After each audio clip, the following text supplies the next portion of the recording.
دیا ہے، عورت کی جو ہے کیا تقریب انہوں نے کی ہے، اگر بیان کرنا چاہے تو میرے بھائیوں یہ بیان خالی ان کی جو ہے باتوں سے ختم ہو جائے گا، لیکن مقصد ہمارا اسلام کے بارے میں بتانا ہے کہ اسلام نے عورت کو کیا مقام اور مرتبہ دیا ہے۔ تو اللہ کے رسول صلی اللہ علیہ وسلم نے فرمایا جو شخص 2 لڑکیوں کی پرورش کی، جس نے 2 لڑکیوں کی پرورش کی یہاں تک کہ وہ بالغ ہو جائیں تو وہ اور میں قیامت کے دن جو ہے ایسے ہوں گے۔ اللہ کے رسول صلی اللہ علیہ وسلم نے اپنی دونوں انگلیوں کو اس طرح بتایا، یعنی جو 2 بیٹیوں کی اچھی طرح پرورش کی، ان کو بالغ ہو گئے اور اچھی طرح سے اس کی شادی، ایک روایت میں آتا ان کی شادی بھی کر دیے تو جنت میں جو ہے اس طرح سے اللہ اکبر۔ یہ جو ہے عورت کا مقام اسلام نے دیا۔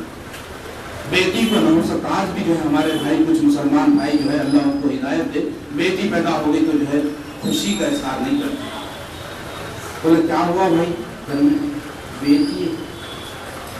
بیٹی ہوئی، جیسا کہ بڑا نقصان ہو رہا ہے، بیٹی بیٹا ارے بیٹا ہوا بھائی بیٹھے گاؤں پہلے بیلا تو نہیں میرے بھائیو، بیٹی بھی جو ہے یہ رحمت۔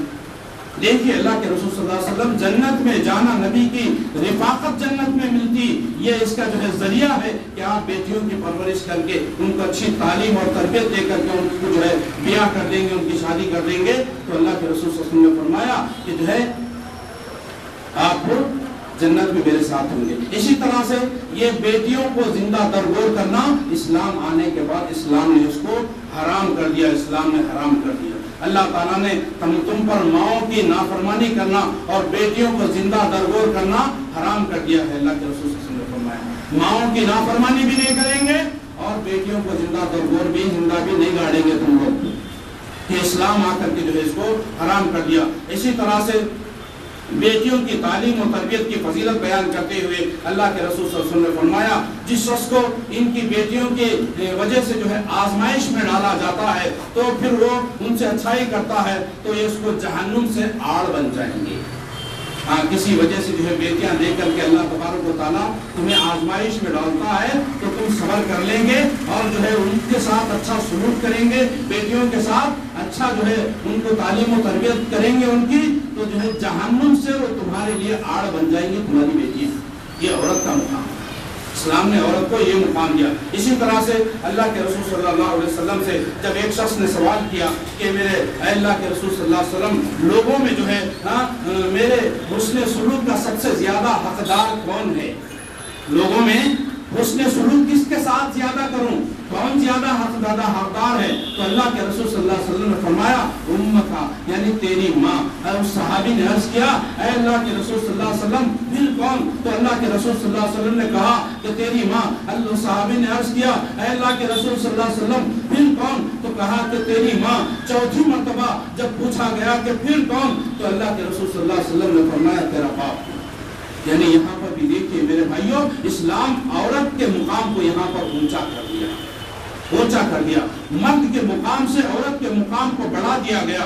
عورت کو 75% آئے تو جو ہے مرد کو 25% آئے، عورت کو 75% اس کا درجہ بڑھایا گیا، مرد کا 25%۔ کیا عورت کا حقوق چھینے گے؟ اسلام میں عورت کے حقوق کو دبا دیا گیا، عورت کو کوئی مقام نہیں دیا گیا، تو یہ عورت کا مقام ہے کہ مرد کا مقام ہے؟ عورت کو مقام زیادہ دیا گیا، عورت کی تقریب یہاں پر کی گئی۔ یہاں پہ عورت ماں ہے تو ماں کی طرح اس کو عزت کی گئی، جہاں بیوی ہے تو بیوی کے حقوق اس کو دیے گئے، جہاں بیٹی ہے عورت تو بیٹی کے حقوق اس کو اسلام دے رہا ہے۔ ہر لحاظ ہر معاشرے میں ہر عورت جس اسٹیج میں ہوتی ہے جو رشتہ اس کا ہوتا ہے وہ رشتے کے حقوق اسلام نے رکھے۔ عورت کا جو ہے اس طرح سے حقوق دیے گئے۔ اگر بیوی ہو، اگر عورت بیوی ہے تو اسلام نے جو ہے اس کے بھی حقوق جو ہے رکھے ہیں، ان کی بھی جو ہے پاسداری کی ہے۔